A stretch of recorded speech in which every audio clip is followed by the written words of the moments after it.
السلام علیکم ورحمۃ اللہ تعالی وبرکاتہ۔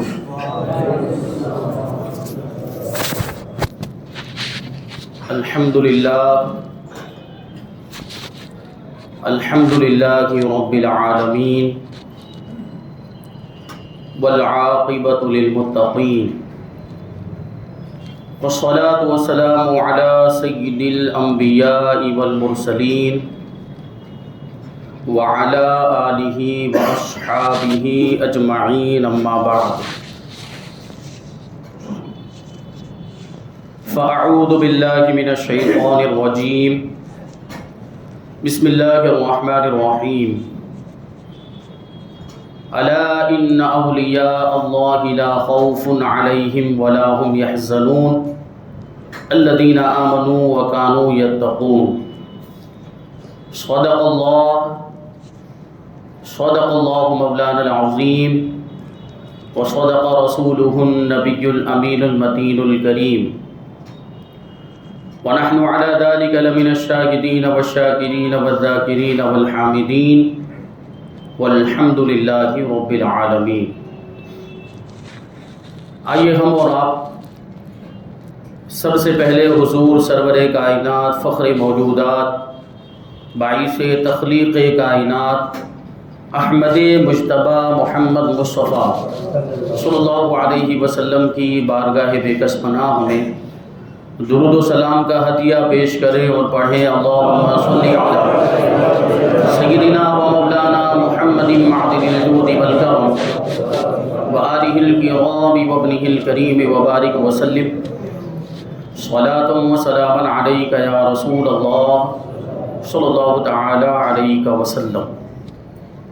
عزیزان ملت اسلامیہ، اس مہینے کی 13 تاریخ کو حضرت مخدوم علاء الدین علی احمد صابر کلیری رحمۃ اللہ تعالی علیہ کا عرس آتا ہے۔ انشاءاللہ آج ہم ان کا تذکرہ کریں گے۔ اس سے پہلے گزشتہ سال اسی موقع پر حضرت صابر پاک رحمۃ اللہ تعالی علیہ کے ابتدائی حالات بیان کیے گئے تھے۔ آپ حضرات کو اگر یاد ہو، انشاءاللہ ہم اس کے آگے کی باتیں شامل کریں گے، لیکن کچھ اشارہ کر کے میں وہ جو پرانی باتیں ہیں ان کو آپ کے ذہن میں تازہ کر دوں۔ صابر پاک رضی اللہ تعالیٰ عنہ کی ولادت افغانستان کے شہر ہرات میں ہوئی جمعرات کے دن تہجد کے وقت 19 ربیع الاول ہجری 592 میں حضرت صابر پاک رضی اللہ تعالیٰ عنہ دنیا میں تشریف لائے۔ 5 سال کی عمر تھی کہ آپ کے والد ماجد حضرت سید عبد الرحیم، جن کو سید عبداللہ بھی کہا جاتا ہے، ان کا انتقال ہو گیا۔ صابر پاک رضی اللہ تعالیٰ عنہ حسنی سادات سے تعلق رکھتے ہیں، یعنی آپ کا سلسلہ نسب حضرت غوث پاک رضی اللہ تعالیٰ عنہ سے ہوتا ہوا امام حسن مجتبی تک پہنچتا ہے، اور ان کے ذریعے سے مولا کائنات علی مرتضیٰ شیر خدا رضی اللہ تعالیٰ عنہ تک پہنچتا ہے۔ تو آپ غوث پاک کی اولاد میں سے ہیں اور حسنی سادات میں سے ہیں، حضرت صابر پاک رضی اللہ تعالیٰ۔ تو 5 سال کی آپ کی عمر تھی، 597 ہجری میں آپ کے والد ماجد کا انتقال ہو گیا۔ آپ کی والدہ ماجدہ نے آپ کی ذمہ داری سنبھالی۔ اور یہ دیکھیں کہ اکثر اولیاء کرام، ان کی زندگیوں کا ہم جائزہ لیں تو ان کے والد ماجد کا بچپنے میں ہی انتقال ہو گیا، اور اکثر اولیاء کرام کی تربیت ان کی ماؤں نے، ان کی والدہ نے فرمائی۔ تو یہ اللہ کے ولی جو اتنے بڑے مرتبے پر پہنچے، ویسے تو ولایت کا مرتبہ یہ اللہ کا عطیہ ہے، اللہ تبارک و تعالیٰ جسے چاہے عطا فرمائے۔ ولایت کا مرتبہ آدمی کما نہیں سکتا ہے، اپنے اعمال کے ذریعے سے حاصل نہیں کر سکتا کہ بہت زیادہ نمازیں پڑھ لے اور بہت زیادہ روزے رکھ لے تو ولی ہو جائے۔ ولایت کا مرتبہ اللہ تعالیٰ جسے چاہتا ہے اسے عطا فرماتا ہے، لیکن کہیں نہ کہیں ان اولیاء کرام کی تربیت میں اور ان کو جو مقام و مرتبہ ملا، اس میں ماؤں کی پرورش اور ان کی تربیت کا کہیں نہ کہیں اہم رول اور کردار نظر آتا ہے۔ تو یہ مائیں ہیں جنہوں نے ان کی ایسی پرورش کی۔ تو ایک وجہ یہ بھی ہے کہ آج کے زمانے میں اللہ کے ولی کیوں پیدا نہیں ہو رہے؟ ایسا نہیں کہ ولی ہے نہیں، ولی ہیں، لیکن بعض اوقات ایسا ہوتا ہے کہ ولی کو خود پتہ نہیں ہوتا کہ میں اللہ کا ولی ہوں۔ تو ہیں اولیاء کرام اس زمانے میں بھی ہیں، لیکن اب ولی کو پہچاننے کے لیے بھی ولی کی نگاہ چاہیے. ولی را ولی می شناس، ولی کو ولی پہچانتا ہے. بہرحال اب وہ تربیت کے معاملات نہیں رہے. ہمارے گھروں کا ماحول دیکھیں، کتنے برائیاں گھروں کے اندر کے، بے حیائی کے کام گھروں میں ہو رہے، اور ٹی وی پر بے حیائی والے پروگرام آ رہے ہیں اور پورے گھر والے بیٹھ کر دیکھ رہے ہیں. تو کیا تربیت ہوگی بچوں کی؟ جو بچے تو ماں باپ کو جو کرتا ہوا دیکھتے ہیں وہ سیکھتے ہیں. تو ماں باپ کو اگر غلط کام کرتا ہوا دیکھیں گے تو وہ بھی غلط کام سیکھیں گے. تو پھر تربیت کیسے ہو پائے گی؟ ہمارے آپ کے معاملات یہ ہوتے ہیں کہ بچہ جب پیدا ہوتا ہے تو اس کو بلوانے کے لیے پہلے ماں کا نام بلوائیں گے، باپ کا نام بلوائیں گے، جبکہ ہونا کیا چاہیے کہ بچے کی زبان سے سب سے پہلا جو لفظ نکلے وہ کیا ہونا چاہیے؟ اللہ ہونا چاہیے. پوری کوشش. حضرت صابر پاک کا واقعہ میں نے بیان کیا تھا غالباً پچھلے سال جمعہ میں یا کسی اور موقع پر، آپ یوٹیوب پر دیکھ سکتے ہیں کہ صابر پاک رضی اللہ تعالیٰ عنہ کی زبان سے جب آپ بولنے کے قابل ہوئے تو سب سے پہلا لفظ نکلا وہ تھا اللہ. اور آپ بچپنے میں بھی لا موجود الا اللہ، لا موجود الا اللہ پڑھا کرتے تھے کہ اللہ کے سوا کوئی موجود ہی نہیں. یہ صابر پاک کی زندگی. اور ہم اپنے بچوں کو کیا سکھا رہے ہیں؟ اب بچوں کو گانے سکھائے جا رہے ہیں، بچوں کو ایسی غلط باتیں سکھائی جا رہی، نامناسب باتیں سکھائی جا رہی جو نہیں سکھانی چاہیے. تو بچے بڑے ہو کر پھر کیا بنیں گے؟ بچے بڑے ہو کر ایکٹروں کی نقل نہیں کریں گے تو کیا کریں گے؟ اداکاروں کی نقل نہیں کریں گے تو کیا کریں گے؟ گھر میں ماحول ہی ویسا ملا ہوا ہے. اور پھر ماں باپ اپنے بچے کو نیک بنانا بھی نہیں چاہتے ہیں. وہ ان کی بھی سوچ ایسی ہوتی ہے کہ ہمارا بچہ نمازی بن جائے گا تو ہم کو بھی نماز پڑھنے کا حکم دے گا. یعنی خود نہیں پڑھنا چاہتے تو بچے کو بھی نمازی نہیں بنانا چاہتے. اپنی آخرت کی فکر کریں. آخرت میں اللہ کی بارگاہ میں حاضر ہونا ہے کہ نہیں ہونا؟ اللہ کی بارگاہ میں پوچھا جائے گا. اللہ تبارک و تعالیٰ پوچھے گا. حدیث پاک ہے کہ کلکم راع و کلکم مسئول عن رعیتہ، کہ تم میں سے ہر ایک ذمہ دار ہے اور قیامت کے دن تم میں سے ہر شخص کو اپنے ماتحتوں کے بارے میں پوچھا جائے گا، سوال کیا جائے گا کہ یہ جو تمہارے ماتحت، یعنی اگر باپ ہے تو اس کی اولاد کے بارے میں اس سے پوچھا جائے گا، شوہر کو اس کی بیوی کے بارے میں پوچھا جائے گا، اور جو بھی ذمہ دار جیسے بادشاہ حاکم تو اس کی رعایا کے بارے میں اس سے پوچھا جائے گا کہ تو نے رعایا کے حقوق ادا کیے تھے کہ نہیں کیے تھے. باپ سے پوچھا جائے گا کہ تو نے اولاد کو، اپنے بچوں کو صحیح تربیت دی تھی کہ نہیں دی تھی، اور ان کو گمراہی کے راستے پر تو نہیں لے گیا تھا. نمازوں کا حکم دیا تھا کہ نہیں دیا تھا، روزے کا حکم دیا تھا کہ نہیں دیا تھا، نیک کاموں کا حکم دیا تھا کہ نہیں دیا تھا، گناہوں سے روکا تھا کہ نہیں روکا تھا. یہ سب پوچھا جائے گا قیامت کے دن. اگر ہم نے صحیح تربیت نہیں کی ہوگی تو جواب دینا بھاری پڑ جائے گا. اور مسلمان تو عقیدہ رکھتا ہے نا کہ اصلی زندگی آخرت کی زندگی ہے کہ نہیں؟ ہمارا عقیدہ یہ دنیا کی زندگی 4 دن کی ہے. اصل جو زندگی، ہمیشہ کی جو زندگی، وہ کون سی ہے؟ آخرت کی زندگی. تو ہمیں اس کی فکر کرنی ہے کہ دنیا کی فکر کرنی ہے. ہمارا بچہ نیک بن جائے گا، نمازی بن جائے گا تو ہمیں بھی نمازی اور نماز پڑھنے کا حکم دے گا، اور ہم سے تو نہیں ہو سکے گا، اس لیے ہم بچے کو نمازی نہیں بناتے. معاذ اللہ، کتنی بری بات ہے. بلکہ ہونا تو یہ چاہیے کہ ہم اپنے بچے کو نیک بنائیں، نمازی بنائیں، تاکہ ہمارا بچہ نیک بن جائے اور ہماری بخشش اور ہمارے گناہوں کی معافی کا ذریعہ بنے. ہونا چاہیے کہ نہیں ہونا چاہیے؟ یہ اللہ کے ولیوں کی زندگی سے ہمیں سبق ملتا ہے، لیکن ہم سبق حاصل نہیں کرتے. بہرحال غوث پاک رضی اللہ تعالیٰ عنہ کی اولاد میں سے ہیں صابر پاک رضی اللہ تعالیٰ عنہ، اور 5 سال کی عمر میں آپ کے والد ماجد کا انتقال ہو گیا. جب آپ کی عمر 5 سال کی تھی آپ کی والدہ ماجدہ نے تربیت فرمائی. اب ظاہر سی بات، اکیلی ہے، کسی طرح سے ادھر ادھر سے انتظام کرتی، لیکن غربت اور افلاس کے بھی معاملات. تو 3 سال تک تو صابر پاک رضی اللہ تعالیٰ عنہ ہرات میں رہے، تعلیم و تربیت حاصل کرتے رہے، اور ابتدائی کچھ کتابیں پڑھی. آپ کی والدہ ماجدہ آپ کی کفالت کرتی رہی. لیکن پھر یہ ہوا کہ آپ کی والدہ ماجدہ نے سوچا اور حضرت شیخ ابو القاسم گرگانی سے بھی مشورہ کیا کہ صابر پاک کی صحیح طور پر تربیت نہیں ہو پا رہی. آپ کی والدہ ماجدہ نے کہا کہ میرا ارادہ ایسا بنتا ہے کہ میں اپنے بھائی جان حضرت بابا فرید الدین گنج شکر رحمۃ اللہ تعالی علیہ کی بارگاہ میں اپنے بیٹے کو لے جاؤں اور ان کو اس کی تربیت کی ذمہ داری سونپ دوں کہ ان کے یہاں کسی چیز کی کمی نہیں. بہت بڑی خانقاہ ہے، فتوحات آتی رہتی ہیں، نذرانے آتے رہتے ہیں، لنگر تقسیم ہوتا ہے، وہیں اس کے بھی کھانے پینے کا انتظام ہو جائے گا اور تعلیم و تربیت کا بھی انتظام ہو جائے گا. اور پھر بابا فرید الدین گنج شکر، اللہ کے کتنے بڑے ولی، حضرت خواجہ قطب الدین بختیار کاکی کے مرید خاص، اور حضرت خواجہ غریب نواز رضی اللہ تعالیٰ عنہ آپ کے دادا پیر ہیں، اتنے بڑے منصب پر اور اتنا بڑا مقام مرتبہ آپ کو حاصل. آپ کی والدہ ماجدہ بہرحال اجودن لے کر آپ کو حاضر ہوئی. اس وقت پاک پتن، ابھی جو پاک پتن ہے پاکستان کے اندر، اس کو اجودن کہا جاتا تھا.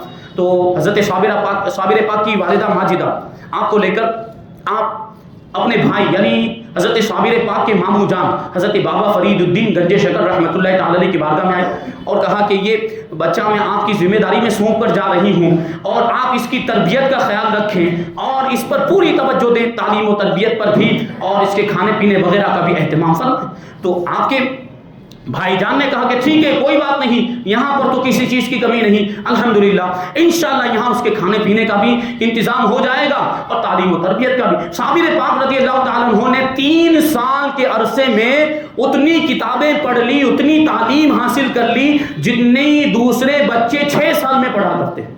یہ ذہانت کا عالم، یعنی دوسرے بچوں کو جتنی کتابیں پڑھنے میں 6 سال لگتے ہیں، صابر پاک نے وہ کتابیں 3 سال کے اندر ہی مکمل کر لی۔ آپ جب حضرت بابا فرید الدین کی بارگاہ میں آئے تھے اس وقت آپ کی عمر 8 سال کی تھی یا 9 سال کی تھی۔ 3 سال آپ نے تعلیم حاصل کی، ظاہری علوم حاصل کی، شریعت کا علم حاصل کیا اور باقاعدہ کتابیں پڑھی ہیں۔ آپ نے اپنے ماموں جان حضرت بابا فرید الدین گنج شکر رحمۃ اللہ تعالی علیہ سے حدیث کی کتابیں بھی پڑھی، تفسیر کی کتابیں بھی پڑھی ہیں، فقہ کی کتابیں بھی پڑھی، جو اس زمانے میں جو علوم رائج تھے اور جو کتابیں پڑھائی جاتی تھی باقاعدہ ساری کتابیں پڑھی اور ایک عالم دین بن گئے حضرت صابر پاک رضی اللہ تعالیٰ۔ اور پھر وہ لنگر والا واقعہ بڑا مشہور ہے۔ حضرت بابا فرید الدین نے آپ کو لنگر کھلانے، لنگر تقسیم کرنے کا حکم دیا تھا، اور یہ نہیں کہا تھا کہ خود بھی کھانا، صراحتاً یہ بات نہیں تھی، لیکن وہاں یہ تھا کہ جب لنگر تقسیم کرنے کے لیے کہا جا رہا ہے تو خود کھا لیں گے تو کیا ہوگا، لیکن الفاظ کی رعایت کر رہے ہیں صابر پاک کہ میرے ماموں جان نے تقسیم کرنے کے لیے کہا، کھانے کے لیے تو نہیں کہا۔ 12 سال تک ایک دانہ بھی لنگر سے نہیں کھائے۔ یہ صابر پاک کا صبر ہے۔ اور پھر بعد میں جب پتا چلا ہے بابا فرید الدین کو، تو اسی وقت بابا فرید الدین رحمت اللہ تعالی علیہ نے حضرت صابر پاک کو صابر کا لقب عنایت فرمایا۔ صابر کا مطلب ہی ہوتا ہے صبر کرنے والا۔ اور بعد میں بھی آپ ان کی زندگی کا جائزہ لیں تو بعد کی زندگی بھی صبر سے لبریز نظر آتی۔ صابر پاک رضی اللہ تعالیٰ عنہ بعد میں بھی ایک دم سادہ غذا اور کھانا تناول فرماتے تھے۔ گولر، کلیہ شریف میں جب تشریف لائے وہاں گولر کے درخت بہت ہوتے ہیں، تو وہ حضرت خواجہ شمس الدین پانی پتی رحمۃ اللہ تعالی علیہ جب آپ کی خدمت میں آ گئے تو روزانہ کا معمول یہ تھا کہ وہ گولر توڑے جاتے تھے، اس کو پانی میں ابالا جاتا تھا اور وہی صابر پاک رضی اللہ تعالیٰ عنہ تناول فرما لیا کرتے تھے، دوسرا کچھ بھی نہیں۔ یہ ہماری طرح نہیں مرغے بکرے اور یہ گائے بھینس وغیرہ کچھ بھی نہیں، یہ اللہ والوں کی غذا ہوتی ہے، یعنی دنیا کی غذا پر وہ ڈیپینڈ ہی نہیں ہوتے۔ اللہ والوں کا معاملہ یہ ہوتا ہے کہ وہ اللہ کے ذکر میں ایسے مشغول ہو جاتے کہ اللہ کا ذکر ہی ان کی غذا بن جاتا ہے، پھر ان کو کھانے کی فکر نہیں ہوتی، ان کو پینے کی فکر نہیں ہوتی۔ یہ صابر پاک رضی اللہ تعالیٰ عنہ کی زندگی۔ لباس بھی انتہائی سادہ، ایک کرتا، ایک تہبند اور ایک امامہ شریف، صابر پاک رضی اللہ تعالیٰ عنہ کا لباس۔ اور نمازوں کی کیسی پابندی، بچپن سے ہی نماز سے کیسی محبت، ابھی بھولنے کی عمر میں نہیں پہنچے اور بالغ نہیں ہوئے، نماز کب فرض ہوتی ہے؟ بالغ ہونے کے بعد فرض ہوتی ہے، لیکن صابر پاک رضی اللہ تعالیٰ عنہ بچپن ہی سے نمازوں کی پابندی کر رہے ہیں۔ کیسے؟ دن میں جب چھوٹے سے تھے، ابھی بولنے کی عمر بھی نہیں، تو دن میں 6 مرتبہ آپ سجدہ کیا کرتے تھے، دن میں 6 مرتبہ آپ سجدہ کیا کرتے تھے۔ لوگوں نے بعد میں اندازہ لگایا تو یہ 6 اوقات میں سے تو 5 وقت وہی تھے جو 5 نمازوں کے وقت ہے۔ اب سوال یہ کہ 5 نمازوں کے وقت میں 5 نمازیں پڑھی جاتی ہیں تو 5 سجدے کرنے چاہیے تھے، تو 6واں سجدہ کیوں کرتے تھے؟ صابر پاک رضی اللہ تعالیٰ عنہ ایک سجدہ فجر کے وقت کرتے تھے، ایک سجدہ ظہر کے وقت کرتے تھے، ایک سجدہ عصر کے وقت کرتے تھے، ایک مغرب کے وقت کرتے تھے، ایک عشاء کے وقت کرتے تھے۔ یہ 5 سجدے ہوئے اور ایک سجدہ تہجد کے وقت کیا کرتے تھے۔ یعنی بچپن ہی میں نمازوں کی ایسی پابندی صابر پاک رضی اللہ تعالیٰ عنہ۔ اور پھر عالم استغراق میں جب وہ واقعات ہوئے اور جلال کی کیفیت طاری ہوئی، اور استغراق یعنی جب اللہ تبارک و تعالیٰ کے جلووں میں کھو گئے اور دنیا اور مافیا سے بالکل بے خبر، اس وقت بھی نمازیں نہیں چھوڑی۔ حضرت خواجہ شمس الدین پانی پتی رحمۃ اللہ تعالی علیہ جب کلیر شریف حاضر ہو گئے حضرت صابر پاک رضی اللہ تعالیٰ عنہ کی بارگاہ میں، تو اس وقت ایسا تھا ماحول کہ اکثر و بیشتر وہ جلال کی کیفیت اور استغراق کی کیفیت طاری رہتی تھی۔ استغراق کا مطلب کیا ہے؟ اللہ کے جلووں میں کھو جانا۔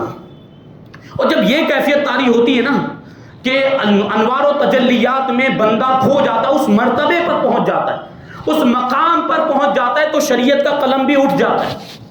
وہ استغراق کی جو کیفیت ہوتی ہے اس وقت شریعت کا قلم اٹھ جاتا ہے، یعنی اب شریعت کے احکام لاگو نہیں ہوتے. لیکن اس کے باوجود دیکھیں نمازوں سے محبت. حضرت خواجہ شمس الدین رحمۃ اللہ تعالی روایت میں آیا کہ جب بھی نماز کا وقت ہوتا تو خواجہ شمس الدین رحمۃ اللہ تعالی علیہ حضرت صابر پاک رضی اللہ تعالیٰ عنہ کے کان میں اذان دیتے تھے. وہ استغراق کی کیفیت ہوتی، لیکن حضرت خواجہ شمس الدین رحمۃ اللہ تعالی علیہ جیسے ہی صابر پاک رضی اللہ تعالیٰ عنہ کے کان میں اذان دیتے تو وہ استغراق والی کیفیت دور ہو جاتی، افاقہ ہو جاتا، آپ ہوش میں آ جاتے تھے، پھر وضو فرما کے نماز ادا کیا کرتے تھے. اور اکثر و بیشتر یہ جملہ ارشاد فرماتے، بڑا تاریخی جملہ ہے اور کچھ لوگوں کے لیے یہ تعزیانہ عبرت بھی ہے یہ جملہ. جب حضرت خواجہ شمس الدین آپ کے کان میں اذان دیتے اور جب آپ کو افاقہ ہوتا اور استغراقی کیفیت دور ہوتی تو صابر پاک رضی اللہ تعالیٰ عنہ ایک جملہ ارشاد فرماتے تھے کہ شریعت بھی کیا خوب آئین ہے جو حضوری سے دربار میں لے آتی ہے. نہیں سمجھ میں آیا ہوگا. شریعت بھی کیا خوب آئین ہے جو حضوری سے دربار میں لے آتی. یہ دنیا اللہ تعالیٰ کا دربار ہے. دنیا کیا ہے؟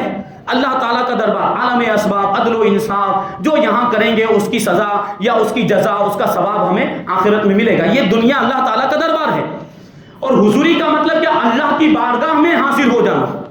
اللہ کا ولی جب ایسے مرتبے پر پہنچ جاتا ہے، جب سلوک کے منازل طے کر لیتا ہے، معرفت کی راہوں پر جب گامزن ہو جاتا ہے تو وہ اللہ کی بارگاہ میں حاضری دیا کرتا ہے. اس کو کہا جائے گا حضوری. اس کو کیا کہا جائے گا؟ حضوری.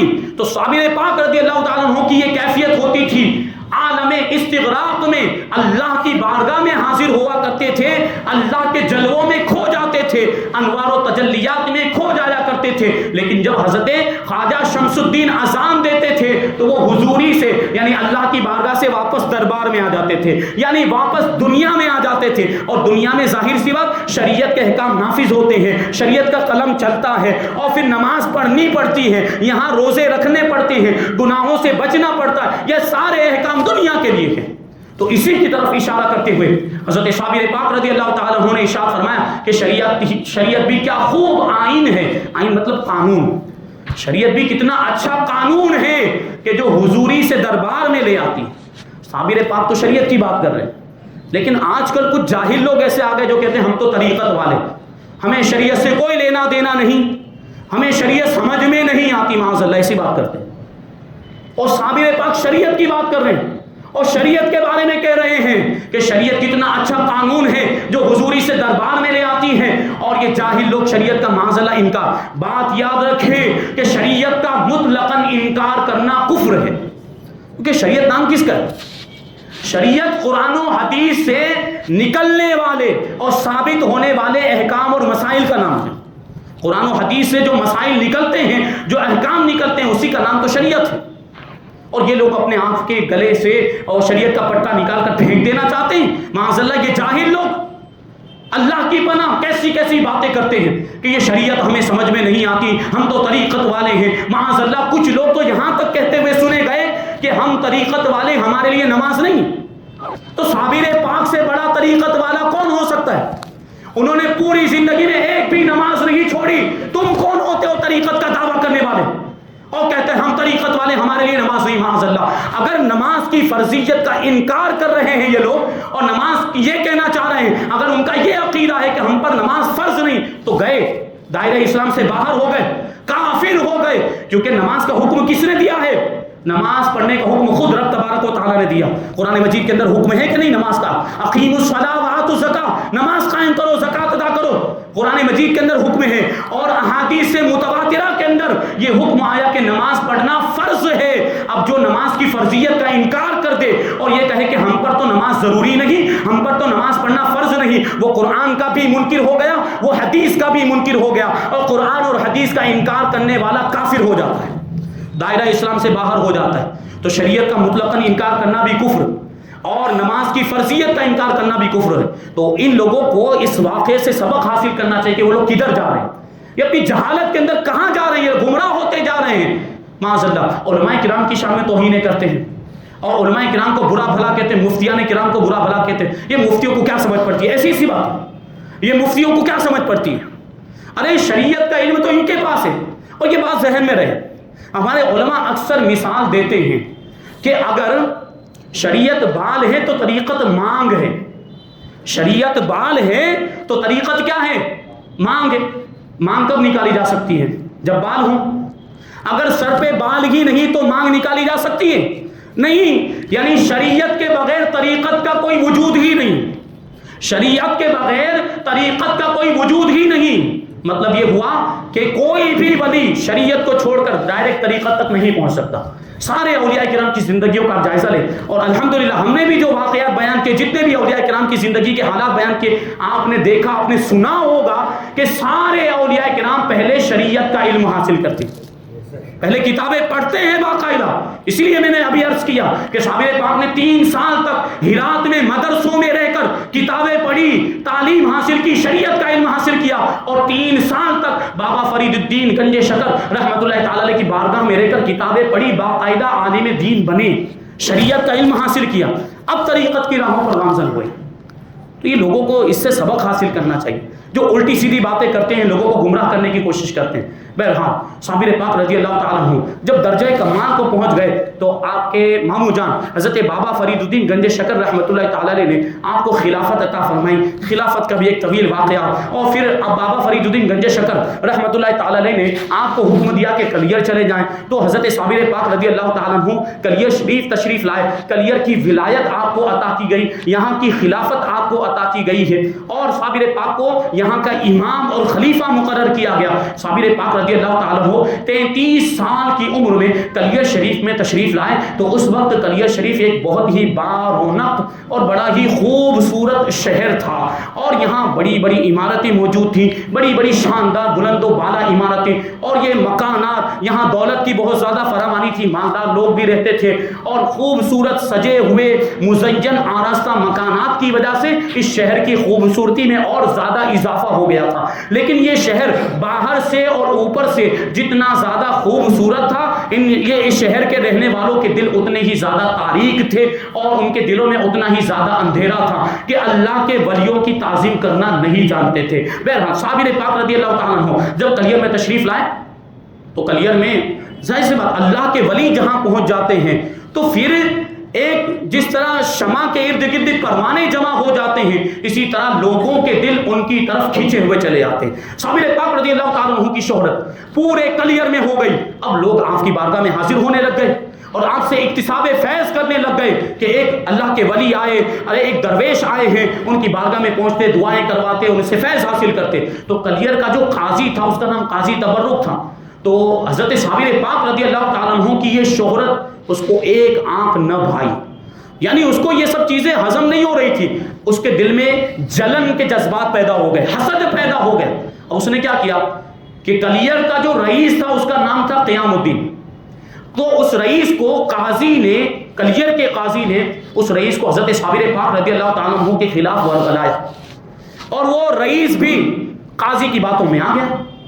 اب ان لوگوں نے کیا کیا، حضرت صابر پاک رضی اللہ تعالیٰ عنہ کو یہ تو سمجھ رہے تھے کہ ہمارے راستے کا کانٹا ہے تو اس کو ہٹانا پڑے گا، ورنہ ہمارا منصب خطرے میں پڑ جائے گا، ہماری حکومت چھن جائے گی، ہماری سلطنت خطرے میں پڑ جائے گی، ہمارا اقتدار چلا جائے گا، وغیرہ وغیرہ. یہ باتیں ان کے ذہن، یہ کرسی کے معاملات ہوتی ہیں. آج نہیں ہوتا، کرسی کے لیے آدمی کچھ بھی کرتا ہے. تو وہ بھی کرسی کے چکر میں، منصب اور عہدے کے چکر میں ایک اللہ کے ولی کے مقابلے میں آ گئے. اب دیکھیں انجام کیا ہوتا ہے. اللہ کے ولی کا مقابلہ ہر کس نہیں کرنا چاہیے، ان کے مقام و مرتبے کا لحاظ ہونا چاہیے. تو یہ قیام الدین رئیس کلیر اور یہ قاضی، یہ دونوں حضرت صابر پاک رضی اللہ تعالیٰ عنہ کی بارگاہ میں پہنچے. اب جو رئیس کلیر تھا قیام الدین، وہ حضرت صابر پاک سے کہنے لگا کہ اگر آپ امامت اور خلافت کے حقدار ہیں، اگر آپ کو واقعی کلیر کی ولایت سپرد کی گئی ہے تو میری 3 مہینے سے ایک بکری گم ہو گئی، اور بڑی خوبصورت ہے، بڑی اونچی، بڑی تندرست و توانا، لمبی اونچی اور سبز رنگ کی وہ بکری ہے، 3 مہینے سے غائب ہو گئی. اگر آپ اس کا پتہ بتا دیں گے تو میں آپ کو اللہ کا ولی مان لوں گا اور آپ کے ہاتھ پر بیعت کر لوں گا. یہ رئیس کلیر نے بات کہی. اب حضرت صابر پاک رضی اللہ تعالیٰ عنہ نے اس کی دستگیری فرماتے ہوئے عالم ارواح کی طرف توجہ فرمائی اور ارشاد فرمایا کہ جن لوگوں نے بھی رئیس کلیر کی بکری کھائی وہ سب سامنے آ جائیں. وہ سب ظاہر ہو جائیں۔ ایک اللہ کی ولی کی زبان سے یہ الفاظ نکلے تھے، تھوڑی ہی دیر میں، ایک لمحے کے اندر جن لوگوں نے وہ بکری کھائی تھی وہ سب کے سب صابر پاک اور وہ پورا مجمع جو وہاں پر جمع ہوا تھا سب کے سامنے وہ نمودار ہو گئے، جن لوگوں نے بکری کھائی تھی۔ اب صابر پاک رضی اللہ تعالیٰ عنہ نے ارشاد فرمایا کہ تم خود ہی یہ بکری کھانے کا پورا واقعہ بیان کرو، بکری کا گوشت تم نے کھایا اس کی تفصیل بیان کرو۔ تو جن لوگوں نے بکری کھائی تھی وہ لوگ تو پہلے وہ رئیس کلیر کے خوف کی وجہ سے اور ڈر کی وجہ سے پہلے انکار کرنے لگے کہ نہیں، ہم نے کوئی بکری نہیں کھائی، ہم نے بکری کا گوشت نہیں کھایا، ہم تو کسی بکری کو جانتے ہی ایسی بکری کو جانتے ہی نہیں ہے۔ صابر پاک رضی اللہ تعالیٰ عنہ نے پہلے نرمی کے ساتھ ان کو سمجھایا کہ دیکھو بات سمجھ لو اور خود ہی اپنا حال بیان کر دو، ورنہ تھوڑی دیر میں تمہارا پردہ فاش ہو جائے گا، پھر شرمندگی کا سامنا کرنا پڑے گا۔ لیکن پھر بھی وہ لوگ انکار کرتے رہے، نہیں ہم نے کوئی بکری نہیں کھائی۔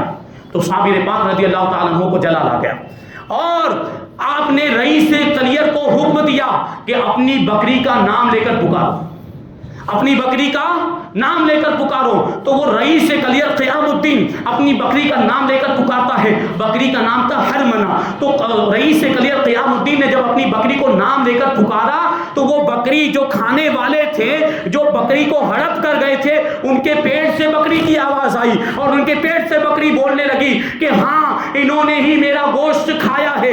آدھی رات کو چاہے صدرک کے پاس، صدرک ایک کنویں کا نام ہے، اس کنویں کے پاس ان لوگوں نے مجھے ذبح کیا تھا اور میرا گوشت ان لوگوں نے بھون کر وہ گوشت کھا گئے، اور پھر جو ہڈیاں بچی تھی میری کھال میں ان ہڈیوں کو ڈال کر اسی کنویں کے اندر چاہے صدرک کے اندر وہ ان ہڈیوں کو ان لوگوں نے پھینک دیا ہے۔ اب رئیس کلیر قیام الدین کو بات سمجھ میں آ گئی۔ اب وہ کہنے لگا کہ واقعی آپ اللہ کے ولی ہیں، آپ اقطاب میں سے ہیں، اور وہ آپ کی بیعت کرنا ہی چاہتا تھا کہ وہ قاضی پھر آ گیا، اور قاضی آنے کے بعد پھر بہکانے لگ گیا کہ ان کی باتوں میں مت آنا، یہ بڑے دھوکے باز، معاذ اللہ یہ تو جادوگر ہے۔ حضرت صابر پاک نے جو کرامت دکھائی تھی اس کو وہ قاضی تبرک کیا کہتا ہے، وہ قاضی کا نام تبرک تھا، وہ قاضی تبرک کہتا ہے کہ یہ تو ان کا جادو کا کرشمہ ہے، معاذ اللہ، ایک اللہ کے ولی کی کرامت کو جادو کہہ دیا۔ اب وہ رئیس کلیر جو پہلے بیعت کرنے کے لیے تیار ہو گیا تھا اور بیعت کرنے کے لیے آگے بڑھ ہی رہا تھا، اب اس کا دل پلٹ گیا اور اپنی زبان سے بدگمانی کے زہر میں بجھا ہوا ایسا تیر اس نے نکالا اور کہنے لگا کہ یہ تو کوئی کرامت نہیں، آپ اللہ کے ولی نہیں، آپ کوئی قطب نہیں ہیں، یہ تو جادو ہے، آپ نے جادو کا کرشمہ دکھایا۔ صابر پاک رضی اللہ تعالیٰ عنہ نے اس وقت بھی صبر کا مظاہرہ کیا اور ارشاد فرمایا الحمدللہ آج اللہ کے رسول صلی اللہ علیہ وسلم کی یہ سنت بھی ادا ہو گئی کہ آپ کو بھی جادوگر کہا گیا تھا اور مجھے بھی جادوگر کہا گیا، کیونکہ حضور پاک صلی اللہ علیہ وسلم نے جب معجزات دکھائے تھے نبوت کی دلیل کے طور پر تو مکہ والوں نے آپ کو بھی جادوگر کہا تھا، معاذ اللہ، اور یہاں صابر پاک نے جب کرامت دکھائی تو کلیر والوں نے بھی آپ کو جادوگر کہا۔ بہرحال آپ کے مقام و مرتبے کو نہیں سمجھا، صابر پاک رضی اللہ تعالیٰ نے بہت سمجھانے کی کوشش کی لیکن یہ لوگ اپنی روش سے باز نہیں آئے اور صابر پاک رضی اللہ تعالیٰ عنہ کی شان میں دن بدن کچھ نہ کچھ گستاخیاں کرنے لگ گئے۔ یہ معاملات تھے۔